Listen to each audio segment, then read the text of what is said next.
Yo, what is going on, everybody? Welcome back to Blitz Sports Media. I am Ryan Linkletter, and I'm here with my co-host, Brady Penn. We have a special episode. It is the first ever Blitz film room we got for you guys. We are tackling into the AFC Championship game between the Buffalo Bills and the Kansas City Chiefs. We know this game very well. These two teams are very familiar with each other. We're going to break down this matchup, what we saw in the matchup this season, a little bit of talks what they do in the past, heading into it with all of the latest news, updates heading into the game, every single stat you guys need to know. We got it for you guys. Brady, how excited are you for this episode? I'm pumped up. I'm excited to try something new here, digging into the film and drawing some things up, trying to figure out what we think Sunday might look like in terms of approach by these two teams, which it's funny I say that. Both these teams are known for adjusting a lot, especially this season, and kind of playing a game plan towards their opponent, not necessarily towards their team's own strengths. And so maybe we'll look through this whole thing and break everything down, and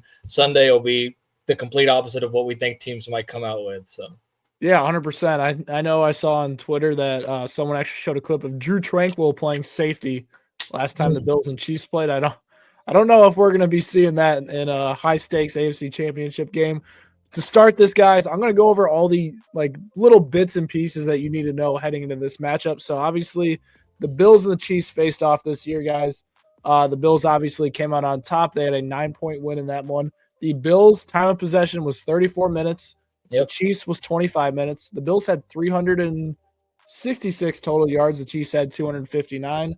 The Bills had 24 yards of penalties. The Chiefs had 57. Turnovers, the Chiefs had 2. Bills had 1. Sacks, the Bills had 2. The Chiefs had 0. And then third downs, the Bills were 9 of 15. The Chiefs were 5 of 10. Brady, are there any stats in there that kind of stick out for you? I know we mentioned this the other night, but to me, it's the third downs and going 60% on third downs. The Chiefs had plenty of opportunities to get off the field. You see 15 third down opportunities for the Bills offense, and they converted 9 of them, and also 1 for 2 on fourth down. We all remember what that fourth down conversion was with the Josh Allen run. And I think that it also stands out to me, the Chiefs did not run the ball well in this game. 78 rushing yards here. They only had 3 first downs off of runs, and it was pretty much all on their passing game to create in this one. The Bills were running a ton of cover one. They were playing stacked in the box. And what I'm interested to see here is Greg Rousseau. Greg Rousseau was going against Wanya Morris that first game, and he had a really good game coming off that right edge off of Mahomes' blind side. This week, it'll be either DJ Humphries or Joe Tooney, most likely DJ Humphries, and it'll be interesting to see how he matches up against Rousseau. And then I know he is not the same as he has been, but this guy had a good game the first time out too. Von Miller. We saw a little bit of playoff Von Miller with the fumble recovery and the taking it back inside the 30 last week. We know this guy shows up in the big games. I have bad experiences against Von Miller in AFC Championship games. Remember 2015 in Mile High, Tom Brady, I think, getting the record for most QB hits taken in a playoff game that year. So definitely familiar with that demon. And I think that'll be a big point of emphasis for the Bills, is to get pressure on Mahomes. There were multiple instances when I was digging into this tape where the Bills were able to get pressure rushing 3, and they were able to drop extra defenders back to defend the pass. They were getting in there, and they were stuffing the run, like I said. So I think it's going to come down to this Bills front 7. I know a lot of people are pointing out this secondary and that they haven't been as strong lately, but I honestly think that Teron Johnson, if he's good to go, we'll see about Taylor Rapp, and then Rasul Douglas, Christian Benford. I think that's a good enough secondary, especially with the type of offense that the Chiefs want to play, more underneath an intermediate passing attack. Yeah, I think one of the glaring stats are here. The Bills just played a clean game, right? They converted on third down. They maintained clock control. They outgained them. They had less penalty yards and less turnovers. Like, the way you split that team stats line, there's 0% chance the Chiefs win that game. I would be surprised if the Chiefs won that game based off of those numbers we're looking at right there. And you kind of mentioned and alluded to this. Let's talk about the players that are returning in this matchup. Both teams were not healthy necessarily, and they're going to be two different teams than we saw in that matchup, half a season ago. For Buffalo, Keon Coleman's back. Now, this guy might be back this week. We'll talk about injuries heading into this one. Matt Milano, right? What's his name? Spencer Brown, their right tackle. He's back for them as well. And then Dalton Kincaid's back. Those are 4 key contributors on Buffalo's side. On Kansas City, Isaiah Pacheco's back. Charles Omenahue's back. Marquise Brown's back. Jalen Watson's back. Joe Tooney has slotted into the left tackle position. Harrison Butker is also back. So a lot of key players there that are returning. And that leads me to my next thing, the injury report to monitor this week. On Kansas City side of things, the only player that is worth monitoring is McCole Hardman, and he has had a very limited role this season. So more of a kick returner option right there. Taylor Rapp, day-to-day with his injury right now, did not practice. It looks like it's going to be very unlikely that he goes at this point. Matt Milano has a hamstring injury, which could be very, very cautious. Wait, it's a hamstring injury? I'm looking at one injury report that says bicep injury. What do you say? This one injury report is saying bicep for Milano. That's weird. It's hamstring. I saw it on Buffalo Bills Twitter today. I made sure. But it is a hamstring that he's limited with right now. And to be honest, Brady, with his age, a hamstring, I don't know. Milano is a big question mark because he was not hurt in the game, and who knows what we're going to get out of him. And then Benford with a concussion, he did practice, which is a great sign for him suiting up, right? So you get all these different mixes of players and all these different matchups. It's going to be a completely different game. So, Brady, let's dive right into this film here with our first play. We're going to pull this up for you guys. Brady, what is the first play we're diving into here?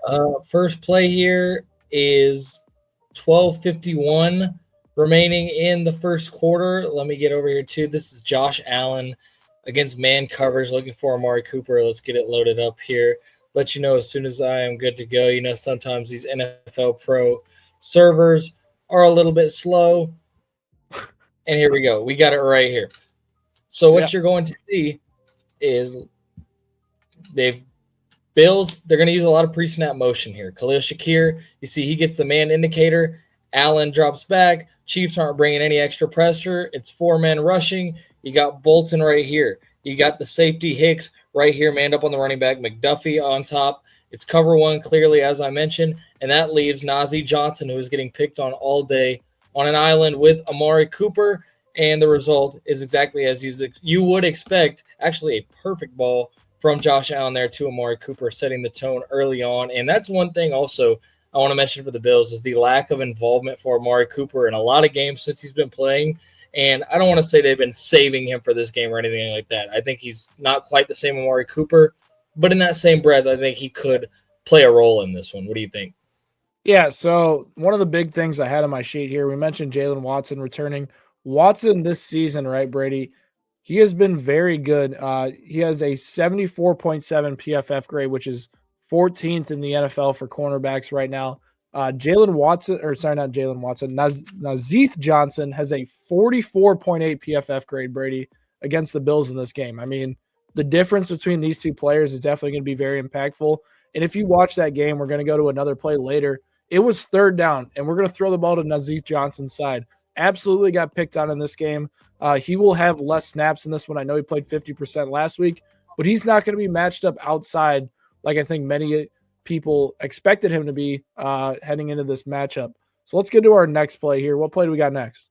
So we've got 10:43 remaining in the first quarter. And one thing that I think is a key to success for the Bills is something that a lot of casual, even media members I've noticed don't really realize. The Bills are going to need to attack underneath in short space. They are trying to find guys and getting them yak opportunities. People will think of the old Bills with Stephon Diggs when he first came around and Josh Allen, the gunslinger. That has not been this offense this year. I saw multiple media pundits talking about how Josh Allen's going to have to get the big explosives. They're going to have to get big-time plays. And there will be some opportunities, but this is the kind of stuff that I think Joe Brady and the Bills are going to be looking for. You're going to have Shakir coming across in motion here. So Najee Johnson is already out of there. And what you're going to see is this concept with the tight end going up the field. Justin Reed is going to end up taking him. It's sort of a switch defense concept. So you got the corner keying in here on Curtis Samuel. Samuel catches the ball out in space, corner late to react. Samuel makes him miss, gets all the way down inside the 5-yard line and sets the Bills up for eventually their first touchdown. To me, Ryan, this is going to be their bread and butter. Shakir, Curtis Samuel underneath. I'm going to talk about a little bit later on what I think they can exploit with their tight ends, but I think that underneath throws, getting guys in space, and forcing the Chiefs to tackle well is going to be a big point of emphasis for this Buffalo offense. Yeah, and I think one of the things that they did well in this matchup, right, the Chiefs on their side, they defend screens, one of the best screen defenders for, cornerbacks and secondary that we see in the NFL. It's that underneath game with Khalil Shakir that honestly I think both of us think is the best matchup for Buffalo to exploit. We saw Shakir there get a nice little zig route, work out there, and then obviously Samuel was the one that benefited from a big catch there. On that play, we saw the blitz, a Steve Spagnuolo blitz. If you guys watch this tape, Spags actually blitzed at a lower rate than he normally does on third down. I saw a lot of zone coverage mixed in on third down. I didn't see as much Steve Spagnuolo blitz because they're playing Josh Allen. So I'm interested to see what the matchup is with Shakir this week. There are rumors swirling that we could get Trent McDuffie lined up more in the slot versus Shakir this week, which I think would be interesting. But then we talk about Nazeeth Johnson, who has actually got bullied on the outside. So you got to pick your poison if you're the Chiefs and kind of figure out what matchup is going to work best against the Buffalo Bills, probably best playmaker in this one, which is Khalil Shakir. All right, Brady, what is the next play we're heading into? All right, so this is one of your plays, Ryan, if you want to take this away. This is 7:35 left here in the first. A throw to Khalil Shakir, and if I'm not mistaken, this might be the play you were referencing with Drew Tranquil becoming a safety on this one. Let's let it roll through. Yeah, so they sugar Tranquil as a blitz. They got him at safety here, which is just – I can't believe he's playing safety in an actual game. That's nuts. This is where it's interesting, right? This is a soft zone coverage on the outside. It looks like Johnson's kind of manned up on the other side. And then look at this. Shakir is able to find a soft spot in the middle. I'm not necessarily sure who that linebacker is, but one of the things, Brady, roll back a little bit at the pocket that Josh Allen has in this play. Right? Josh Allen has no defenders near him. The Buffalo Bills have actually built a wall around Josh Allen. If the Chiefs do not get pressure like they did in this game, Josh Allen's going to be able to convert on third down every time, right? This is a 3rd and 9. The Chiefs worked hard on 1st and 2nd down all day against Buffalo in this game and weren't able to capitalize, right? Play this through, Brady. I think Allen here has 4 seconds in the pocket if he wanted, right? He steps up to try to make a play happen. Shakir's just able to get open in that time. I think if you're the Chiefs, you have to be a little bit concerned with how poor your pass rush is in that first one, right? Because if you let Josh Allen have this time in the pocket, Brady, it's going to be rough on third down again. Yeah, 100%. And what I like here about Allen is you'll see him, the Chiefs defense has to respect the threat of him running so much, and he uses his eyes and sort of his body language here because you're going to see him step up. The Chiefs, Justin Reed right here is already thinking run. He's protecting the sticks, which are about right here, and he's worried about Josh Allen taking off. Josh Allen uses his eyes, then turns his hips, gets downfield. He notices Reed coming down, and he finds Shakir across, which is exactly what he wanted the whole time, moving defenders with his eyes and the threat of his legs. I really like that from Josh Allen. And let's get to another play. What we got next, Brady? We've got 9 minutes and 17 seconds left in the first quarter. Buffalo had 2 instances in this game of a big-time third down sack, and this was the first of those. This was Terrell Bernard actually working as a spy. So let's get this pulled up full screen here. Let's get this paused. Let's run it back here. Again, bear with us, guys, if this is going a little slow once I'm loading these up. The NFL Pro server mixed with StreamYard. It's a tall task sometimes, you know. So what we're going to see here, we got trips down here in the field side, right? You got trips bunch, and then you got a single receiver out here that's D-hop out in the boundary. You got a running back to the left of Mahomes. So the way that the Bills are going to defend this here is going to be cover 1. You're going to have DeMar Hamlin going deep. You got man here on the outside, and then you see. Really quick, Brady, what I'll say is the Bills rarely are a man coverage team too. And we saw against, and one of the notes I have on here is the Bills mixed up man and zone more than they normally do against the Chiefs to try to confuse Mahomes as much as they did. And I think this is a great example of kind of what happens when they switch up tendencies just a little bit. Yep, 100%. And so what you're going to see, there's Terrell Bernard, who I highlight as the spy. You've got Hamlin right here. I apologize. I think that was Rap that was getting deep. This is Hamlin on Xavier Worthy. You got Travis Kelce with Teron Johnson on him, which, by the way, I think could be a really interesting matchup. A lot of people are talking about Matt Milano on Travis Kelce and the impact that matchup could have. I think we're going to see a lot more of Teron Johnson matched up on him. He's one of the most underrated slot corners in the game. And I think that if I was a defensive coordinator, I would prefer someone with speed and a little bit of a size disadvantage than someone with a size advantage or a lot of strength and a speed disadvantage against Kelce, the route technician. So what we're going to see, you see Kelce trying to kind of rub it here and make sure that DeMar Hamlin can't get back over to Xavier Worthy. Mahomes is looking that way, but Hamlin is able to undercoat that, get right back underneath the route concept. Mahomes looks out to the left and sees Pirine, but he thinks he can extend the play and make something happen because he sees this DB right here coming downhill. And let's run this back. You're going to see Terrell Bernard, who I mentioned as the spy, not falling for any of it. Good pursuit angle, big time third down sack to stop an early Chiefs drive. Yeah, I mean, that's definitely going to be a key for Buffalo if they're able to lock up coverage like that for sure. 100%. So up next here, we are going to have, with 3:36 left in the first quarter, we've talked about this before the show, Ryan, Xavier Worthy is going to need to show up. I think the Bills, not that Travis Kelce isn't going to do anything. I think the Bills' number one priority, though, is going to be do not let Travis Kelce beat us. We saw it last week with the Texans where he destroyed them, and we've seen Kelce himself too many times against the Buffalo Bills just shred this defense, including last year. I think that there's going to be an emphasis to try and take him away, bracket him, and it's going to be on Xavier Worthy and DeAndre Hopkins. So what we get here, you're going to have Hopkins and Xavier Worthy on opposite side here, Hopkins on the boundary, Worthy in the field, and they're going to just be running a simple crossers concept. D-Hop is going to use a little bit of veteran savvy here as Noah Gray comes across in motion, and he's going to pretty much pick off Worthy's defender. You see the bunched up right here. Hopkins gets in the way. They're never really going to call that as OPI. Worthy, the speed, he gets free, eats a big-time hit, and gets a huge first down for Kansas City, and that was not the first time we saw him in this first half get involved. Yeah, I think as we go down here, we're going to mention it a few more times about Xavier Worthy. But the Kansas City speed is, I think, their biggest advantage over this Buffalo defense. Hollywood Brown's back. That's a whole nother dimension. The Bills really struggled with Xavier Worthy in this one. We have two more plays, I think, on this list where Worthy is able to get open and create plays, whether it is an underneath pass, whether it is a deep crossing route, right? He's able to use his speed to his advantage. And now you add another guy like Marquise Brown who could burn. Two of those guys in the same field, Brady. It could get a little dangerous for the Bills defense, especially if they have Taylor Rapp out. Yeah, we'll see what happens. I really like this design here. This is right at the end of the first quarter. I like the design by Andy Reid. Got Trips bunch here to the boundary. You got Xavier Worthy down here by himself. What you're going to get defensively from Buffalo is a cover two. So you're going to have these safeties deep. And before you finish, right, cover two is the Bills' main coverage that they run. It's their bread and butter, basically. Yep, exactly. And we saw it almost burn them a couple of times. We saw some miscues from the Chiefs offense, and they tried to take advantage of it. But what Andy Reid is going to do here is bring Justin Watson across in motion and send him out wide of Worthy. And what that's going to do is force Russell Douglas to respect it, get outside of Watson, and take that same cover two, that curl flat. Then you're going to have a defender right here in the hook curl. What that's going to do is open up a wide open spot here for Xavier Worthy on 3rd and 4. Check it out. He widens out. Look at the Red Sea part right there for Worthy. He gets it. He gets in space, gets some yak just outside the 10, and the Chiefs end up scoring, I think, the next play with Xavier Worthy, if I am not mistaken. I think we actually have that play coming up here next. Just give me a moment.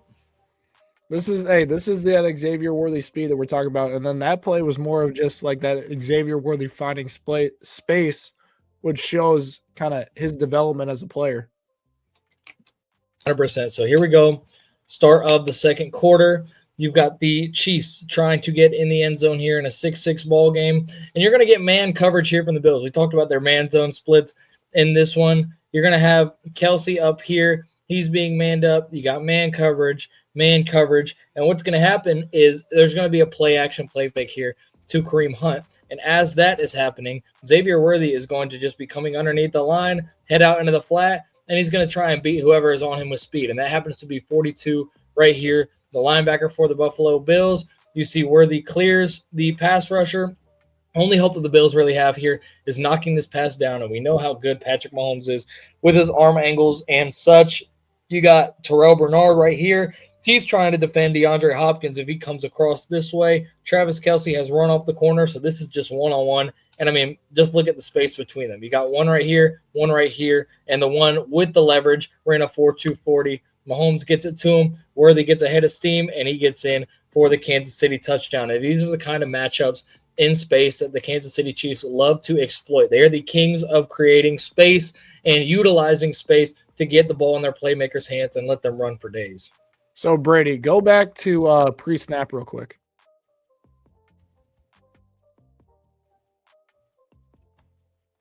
Okay, when you guys take a look at this, right, we're getting man coverage or almost a kind of a zone look from them linebackers too. When Worthy goes in motion and they kind of have that cross buck look where Worthy's coming across the field, it's a play action with Kareem Hunt, right? Worthy is able to get all this separation because the Bills defenders in the middle of the field have to pass Worthy off. That is a tough matchup for any defense. And you guys see offenses like the Shanahan offensive tree where they're able to create that play action and get that guy in the flat. That could be a huge advantage for Kansas City watching this one back on film, partly due to the fact that if they're able to get a guy like Worthy in space like this, get some extra yards, this is not a bread and butter play in the Kansas City offense. But I think watching this one on tape, if you see this and you get a late motion almost when the snap happens from Worthy across the field, you can play to his speed as his advantage. And this is almost like a 6-yard chunk play if you get this look again. Yeah, and this is a play where if Milano does play, I think that he is better than the linebacker right here and might be better at reading that out. But more importantly, what I think they have to do if they see this kind of motion coming across, I know it's tough in real time. Greg Rousseau right here, instead of immediately crashing down to go and get Mahomes, I think he needs to put a hand on Worthy or at least try and impede him a little bit, because if this is just a straight line for Xavier Worthy, whether it's 42, whether it's Matt Milano, even if it's Taron Johnson, Worthy is probably winning that race 10 times out of 10. I think I do. I'll mention this right now. When looking at all the Buffalo Bills players this year, I think the weakest parts, the linebackers and the safeties, right? The linebacker cover grades this season, Williams, 39.1. Spector, 25.9. Bernard, 37.4. Milano, 50.3. Bills safety cover grades, Rapp, 43.2. Bishop, 48.7. Lewis, 67.7. Hamlin, 51.3. I mean, Brady, that's not great by any means. No, it absolutely isn't. And I do think that that is where the Chiefs are going to try to attack. Already mentioned the cover 2 that they like to run, finding space in that. And I think that this could be the game where we see Mahomes maybe have his highest ADOT of the season, but I'm not 100% sure. Yeah, I think so. I agree with you on that one. So what we're going to have here, this is the Bills back on offense. I was talking about how I think that the tight ends can be a good matchup for the Buffalo Bills against this Kansas City Chiefs defense and against their linebackers. You know, if the Chiefs want to put Trent McDuffie on a tight end, if the tight ends start doing well, I think the Bills will take that. I think the Bills would take the best Chiefs DB being put on a tight end. I think they'd even take Watson being put on a tight end. I don't think they're going to wind up doing that, though. Well, I don't think so either, but I'm saying that if it comes down to the linebackers being on the tight ends, that's where I think the Bills have an advantage, whether it's Leo Chenal, who's probably the most equipped, or Drew Tranquil, or worse for the Chiefs, Nick Bolton, who is probably I think I'll talk about it a little bit later, but based on what we're going to get on the tight ends, you're going to get a mix of Tranquil, Bolton, and Justin Reed. So here we're going to have some sort of mix-up. We're going to have, I believe, play action here from Allen. You're going to see Dawson Knox right here. One of these two, either Chenal or Bolton, should be carrying Dawson Knox, because as you see, you've got Nazeeh Johnson up top. He's being ran off by Mac Hollins, and Dawson Knox is just going to run a simple corner route. You see Bolton right here pointing towards Knox. Chenal is late. He's kind of in no man's land, which is absolutely where you do not want to be as a DB. Johnson has no idea that the ball is coming there. Reed is way too far away, and Dawson Knox is able to get a big-time gain. Chenal actually does a really good job recovering, but it's Josh Allen putting it on him, and as you see, the cameraman getting absolutely laid out by Dawson Knox after the play as well. But I really do think that this is – I mentioned Curtis Samuel and Khalil Shakir underneath. I think this is another place where the Bills could try and make their living is with their tight ends with Knox and Kincaid. Yeah, I think besides Shakir, that's probably their best matchup for me is their tight ends for sure.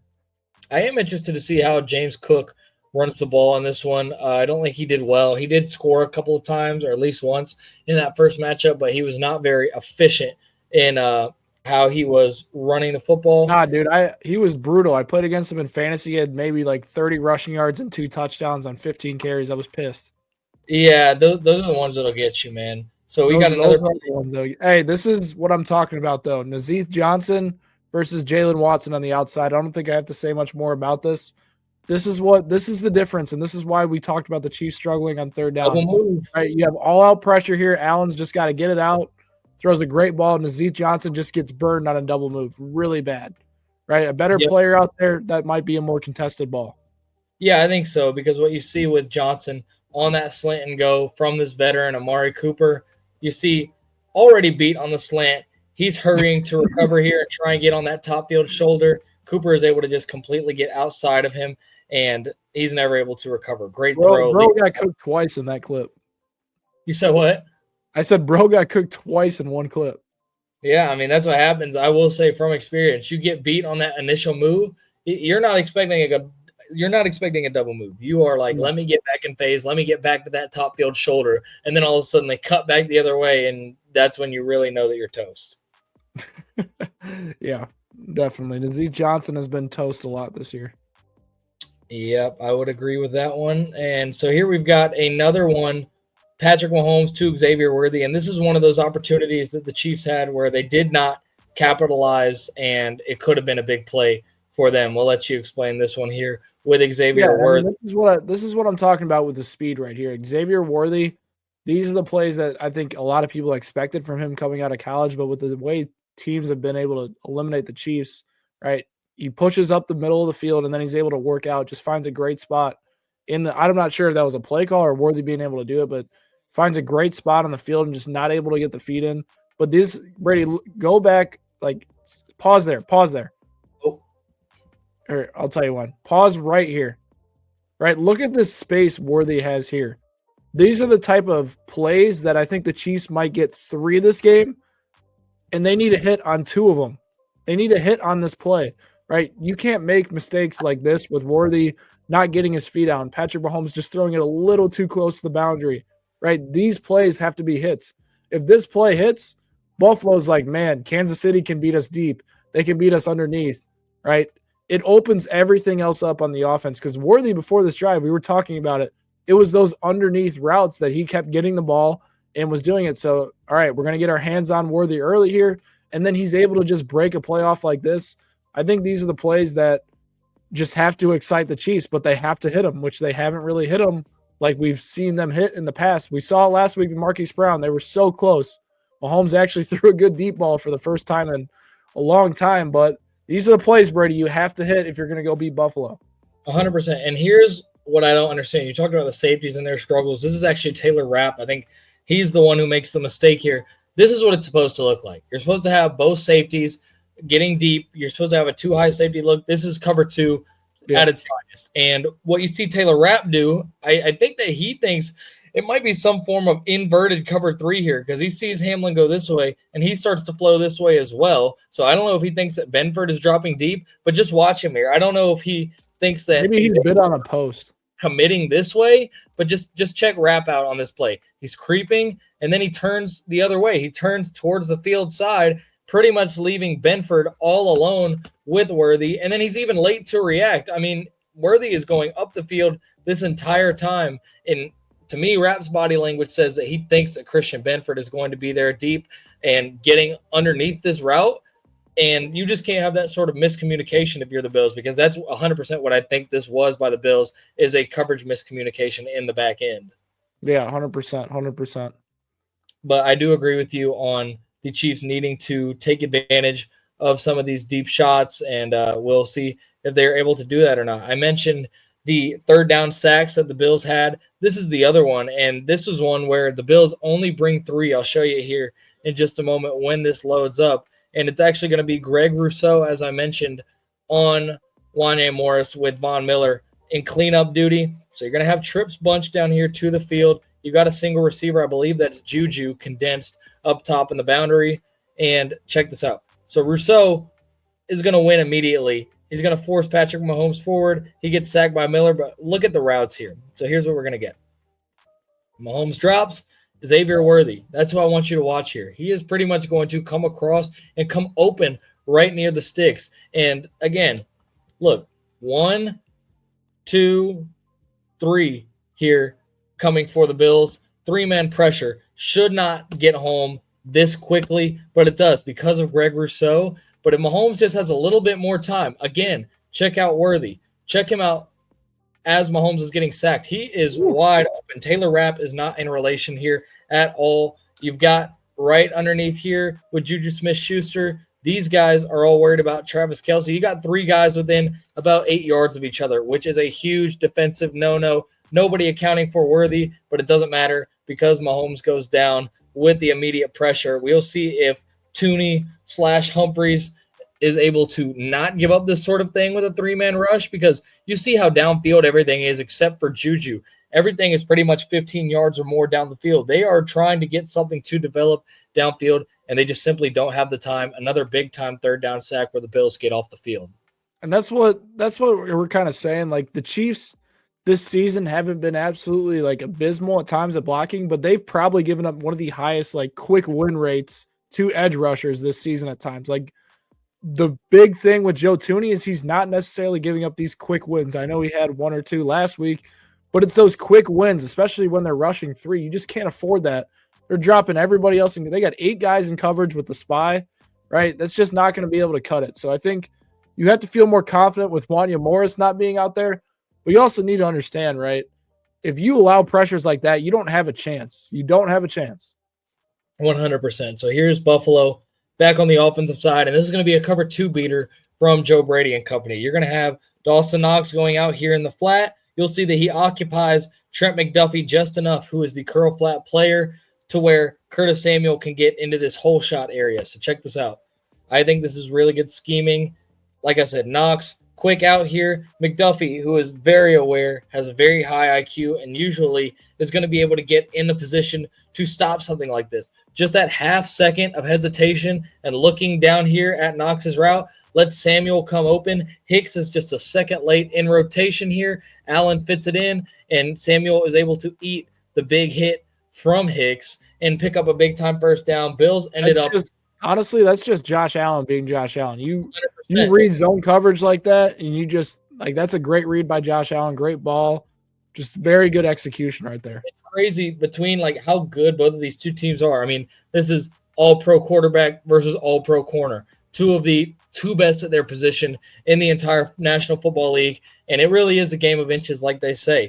All it takes is just this one extra glance by McDuffie towards Knox, who even has Leo Chenal out there in range too, for Allen to just uncork this thing. Even though he leaves it a little bit high, Samuel's able to make the catch, and it ends up resulting in 3 for Buffalo, which puts them up 16-14, leading at the half all of a sudden.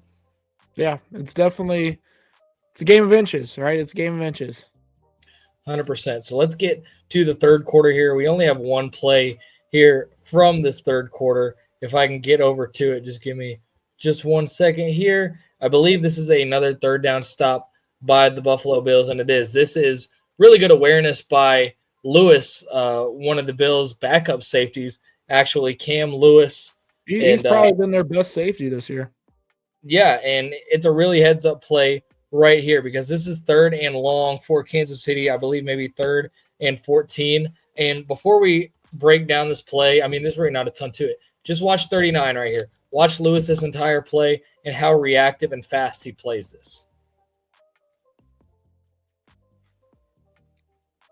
So what happens here, everybody else is manned up. And Lewis, it looks like, is manned up on Kelce from across the formation because you've got Travis right down here. And I think pretty much they're saying, hey, Kelce might be blocking. If not, he's going to run something right in this range over here. So we need you to come downhill, be ready to come and attack this. So you see Trips bunch down on the bottom. You got Worthy. He's stuffed up by Rasul Douglas. You got a downfield route right here, and then you got a flat for Mahomes. He realizes that he has what he thinks is Kelce left completely alone because Kelce's defender is all the way over here. What Pat doesn't realize is that he's coming flying downhill already to Kelce, and this is what I talked about. Don't let Kelce get going. Don't not account for him on a play. Don't give him these free plays, and I think that we're going to see more of this from the Bills where they try and kind of mask it. You don't want it an obvious situation where you have a middle linebacker just lined up over the top of Kelce, where you have Taron Johnson just head up 7 yards off. I think they might try and get a little exotic and disguise how they are covering the veteran tight end on Sunday. Travis Kelce in this matchup, 2 catches for 8 yards on 4 targets. Brady, I'm willing to bet he has a little bit more than that. Yeah, I think definitely the target over is going to hit. I think Kelce is going to find a way to get open. It'll be interesting to see how the Bills defend him. And you know what? If Kelce does get open, that's probably a good thing for Marquise Brown and Xavier Worthy. Yeah, I would agree with that. So, talked earlier about Curtis Samuel and the Bills' underneath game here. It's, again, exactly what we are going to see from the Buffalo Bills here in the red zone. Samuel starts over here. Listen, I think this one should have been a flag in real time. For OPI on Hollins? Yeah. It's very close. Very close. It was a really dumb decision by Johnson is what I'll say here. So you got Shakir coming across in motion. The Chiefs do actually a really good job, in my opinion, of disguising the man coverage because you don't see anybody follow Shakir, but you're going to see Trent McDuffie up here kind of signaling that someone needs to take him, and that is going to be Justin Reed right here. So Shakir, he's going to go to the outside, and you're just going to get pretty much mesh spot for all you Madden players. Samuel coming across here, Mac Hollins coming across here. And like we were just talking about here, Johnson is going to try and go over the top of this, which Hollins, like you said, kind of trucks him here. And Johnson gets stuck in no man's land. He's running into guys. He kind of just looks like an idiot. Watch him, bang, hitting the ground. And Samuel's just completely left alone. And even on the outside here, you got Drew Tranquil as the outside defender. And this pretty much is going to turn into a foot race. Once Samuel gets the football between him and Brian Cook, he's got the space. He gets the score. And, yes, I agree with you. This could be OPI. But these kind of cover zero looks where the Chiefs are sending pressure. I mean, look at how many guys they send. You got Connor blitzing 1, 2, 3, 4, 5-man pressure here. Allen is able to just buy a little bit of time, find Samuel. That's exactly what their game is going to be on Sunday, in my opinion. I mean, these are the plays that you have to have ready against a high man coverage team, and I think that's why we saw the Chiefs in this matchup go a little bit more zone than we, they normally do, and I think that's going to keep them off balance. But I also think if you're the Bills, you got to have a few rub routes ready to go against the Chiefs if you want to have a chance on third down. 100%, and it'll be interesting to see what Spags does in terms of carry rules for the linebackers and for the safeties to prevent that kind of thing where it's if this guy crosses your face, go with him, or wait for someone to be coming towards you and then get more depth. It'll be really interesting. So we got 2 more plays. This is one of yours. This is run play, and go ahead and run us through it. Listen, there's one reason why I threw this clip in here, and this just goes to show you the Chiefs did not do this enough in this game, right? The Chiefs' bread and butter this season has been controlling the game clock, having some ugly runs, right? All you see here is just a pistol look. Kareem Hunt's going to get the ball. The offensive linemen are going to open up a hole from him, and this is how the offense should work for the Chiefs, right? Everybody's going to expect them to pass the ball in the postseason. I think that's very clear. The running game against Houston was poor. They need to get more looks like this up front with Kareem Hunt, potentially Pacheco in the backfield. And when you get these 4-man fronts, these 3-man fronts with a spy, the Chiefs have to take advantage of it. No one is going to let Patrick Mahomes beat them. They're going to say Kareem Hunt and Isaiah Pacheco go beat them. And they need to have these power-type run plays where they can hit it inside the tackles like this and have a lot of success. And you know what, Brady? I think they will. The Bills did a good job against Derrick Henry in the first half, but in the second half, starting to wear down a little bit. I think if the Chiefs stick with the run game throughout this game, they will be successful, and it'll open up the passing game even more and potentially those deep shots that I keep alluding to. Yeah, and these are the 3 guys. These are the key right here. I drew it up for you here. You got Tooney blocking Jones right here. You're going to have Creed Humphrey wrap around and take 42. And then you got Big Trey Smith coming and walling off Bernard. Watch just the greatness of these 3 interior O-linemen. You're going to see Smith right here just absolutely bullying Bernard. You got 42 getting bullied, and then Hunt at this point hits the second level and gets a big-time gain. I think that kind of as you're alluding to here, those 3 horses are the ones that the run game is going to run through. And if Tooney is playing left tackle, whoever slots in, what is his name? The backup guard. Yeah, if Caliendo slots in here, is he going to be making the same plays that Joe Tooney is? To me, the one that makes this play is Creed Humphrey. And this is, again, where I mentioned if Milano's going, I think he is a big upgrade here as to what the Bills had running out there in the first matchup.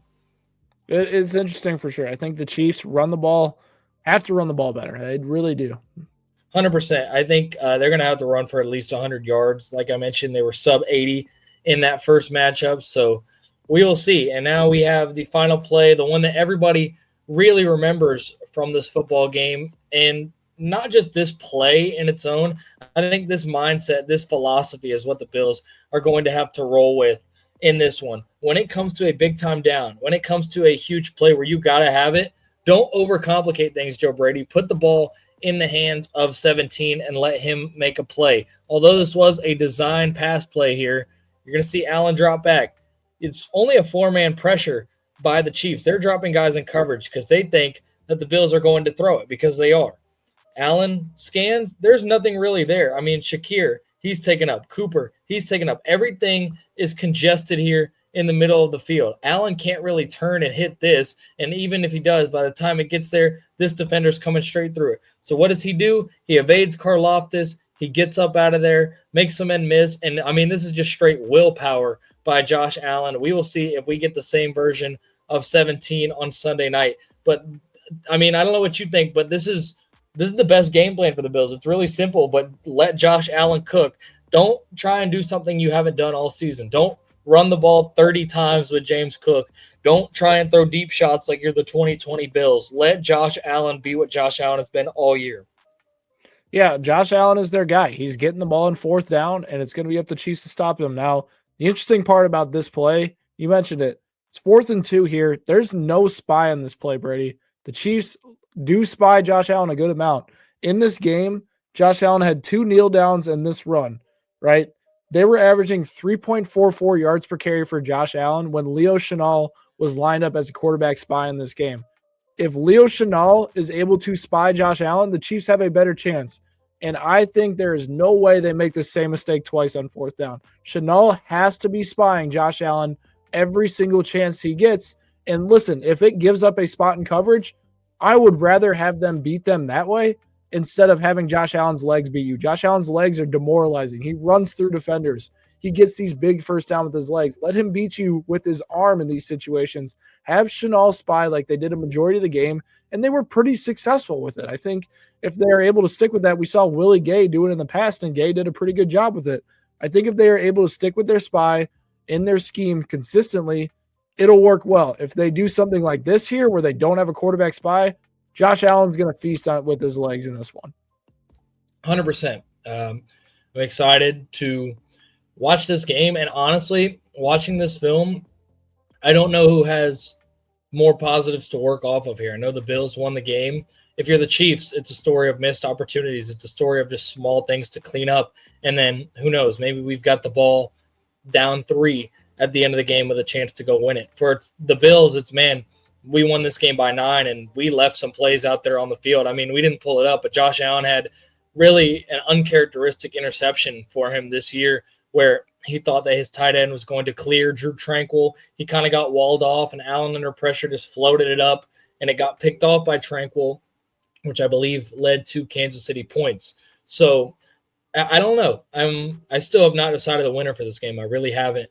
And I'm going to keep diving in to some numbers. Obviously, we both looked at this film a lot, probably our most watched game on film for the two of us as we prepare for this AFC Championship. But I don't know, man. I'm not ready to make my prediction. That'll be tomorrow, but I'm just excited to watch part 4 and this what's becoming a storied rivalry. I mean, this is our generation's Brady and Manning, it feels like right now. And I'm not even going to invoke the 06 thing that I mentioned the other day, although I did see some more like crazy stuff about that the other day with some similarities between those two teams. But with the two quarterbacks, I mean, it's 4th time matching up in the playoffs. We've seen Allen get the best of Mahomes most of the time in the regular season. We've seen Mahomes get the best of Allen every time so far in the playoffs. So definitely excited, ready to watch this one right now, Brady. You said I got to pick one right now? Based on the tape that you just watched, who are you picking? I'm not even picking the Bills, but I'm picking Josh Allen. I just feel like Allen has played a really, really different but really good brand of football this year. And don't get me wrong, whichever team wins this game, I think there's a really good chance it's 3 points or less. I think this game is going to come down to the wire, similar to a 2021 game, but with more defense, obviously, from the two of these teams. I think we can't really expect the barn burner offensively that we did the first time out. But I just think Josh Allen's playing the highest level of football of his career, and casuals will say that the stats don't reflect that because he doesn't have quite as gaudy box score numbers. But did you see the thing this week about how Josh Allen right now has the lowest negative play rate of any quarterback in history through this point, like through the divisional round? Like, he is, with Lamar's turnovers the other day, he literally has the least negative play, which is sacks and turnovers rate of like any quarterback ever, which is, we never thought we'd be saying that about Josh Allen, I don't think. I mean, even last year, he was phenomenal and still had 17, 18 interceptions. So if they are going to take this from the Chiefs, they're going to have to play their best game of the season. They're going to have to scratch and claw and fight. And there's, whichever team wins, there's going to be some aspects of an ugly win. And if the Chiefs win or the Bills win, there will be some level of controversy probably, because that's how it goes in these close games. There's going to be some penalty on one of the teams where the other fan base just laments on that for the rest of the offseason. But I think that you're trending in the other direction. But right now, I feel like Josh Allen and the Bills are kind of due if you made me pick right now. But I'm going to be doing more research tomorrow. Yeah. So based on what I've watched just film-wise, right, I just think you have to feel confident if you're the Chiefs, right? You played they played bad in this game. I think that's fair to say. They came out really slow first two drives of the game. The defense, 9 of 15 on third down. They haven't been good on third down this season, but a 60% clip with how they played this year is uncharacteristic for that group. Watching the film, right, Buffalo's defense, we were worried about them in the postseason. They played pretty good here the last 2 weeks. They really shut down the Ravens, which I think many were surprised about. And they've been better than many expected, which has covered up kind of what we were concerned about in the postseason, which was their guys in coverage. I mentioned the grades of the linebackers and safeties in coverage, and that's what the Chiefs are going to try to exploit with the speed. They have different options than they did in that first game. I know Buffalo has guys coming back, and we mentioned Matt Milano being that biggest X factor for them. The Chiefs have like 3 X factor changes on this list. And I'm like, okay, this changes a lot of stuff for me. Zeke Johnson being on the field as much as he did in big situations, that's no recipe for success for a team that wants to go win a Super Bowl. Jalen Watson over that, okay, that makes you feel a little better, right? I know we don't talk about this guy as a top-tier pass rusher, but Charles Omenihu was a faster player than Mike Danna. He can move better. He's not I don't want to call Mike Danna a scrub, but Mike Danna is not.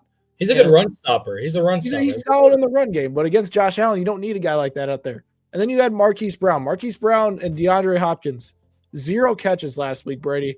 Do we think that's going to hold up this week? There's no chance. There is 0% chance. I don't think so. And that's what I am interested with. Here's what I'll say. This is going to be a game of threes for the Chiefs. Third down, which we mentioned, 3 receiver sets with Hopkins, Worthy, and Brown. And then the third quarter. The Chiefs, I think, have been at their worst all season in the third quarter. They have not played good third quarters in a number of games this season. This was one of them. The offense really stalled out. And, we saw it last week. The defense struggled in the third quarter. The offense barely got on the field against Houston in the third. So say this is a close or tied game at halftime, or the Bills lead it by 2 like last time, or anything of the sort. Bills go on a 8-minute drive in the third like the Texans did and go score. You're not going to have as much room for error as you would have against the Houston Texans, as you would against most teams, because this is Josh Allen and the Buffalo Bills. So that's my theme for this one. Game of threes for the Chiefs. Third down, 3 receiver sets, third quarter. Yep, and I'm trusting the Chiefs to elevate their game. We've seen them do it in the past. They've looked really – last year was a great example. They looked really bad all season. They elevated their play. We've seen at times this year, got to go get the 1 seed. They elevate their play. Last week, they didn't look good at all. I don't want to say they looked past the Texans by any means, but they played bad last week. I'm interested to see what they look like this week. I'm picking the Chiefs. I looked at some analytics, just betting-wise, too, to kind of get a better feel of this game. Close. The line is so close. Listen, PFF has the spread almost a whole point higher for the Chiefs than the current line right now, and I was like, oh, okay. I looked at the player props for Bills and Chiefs. The Bills' player props are low right now for some reason for just yard totals, which either tells me they expect the Buffalo Bills to control the clock, which could be true, or there could be more stops in store for Kansas City. Mahomes' current passing yards is, I think, at 254, which is pretty high compared to what he's been this season. So betting-wise, it's telling me Chiefs. Chiefs in the past, it's telling me Chiefs. And I told you, I was truly 50-50, I think, after the Bills beat the Ravens.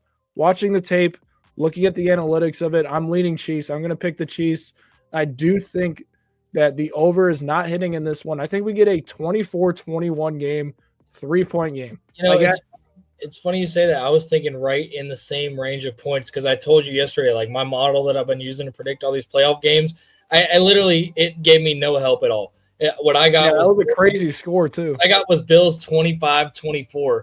And like I told you, I mean, like this isn't just my emotion or anything. This is common opponents, playoff opponents, last 4 games versus points per game versus similar defenses, points allowed versus similar offenses, all sorts of things like that go into it.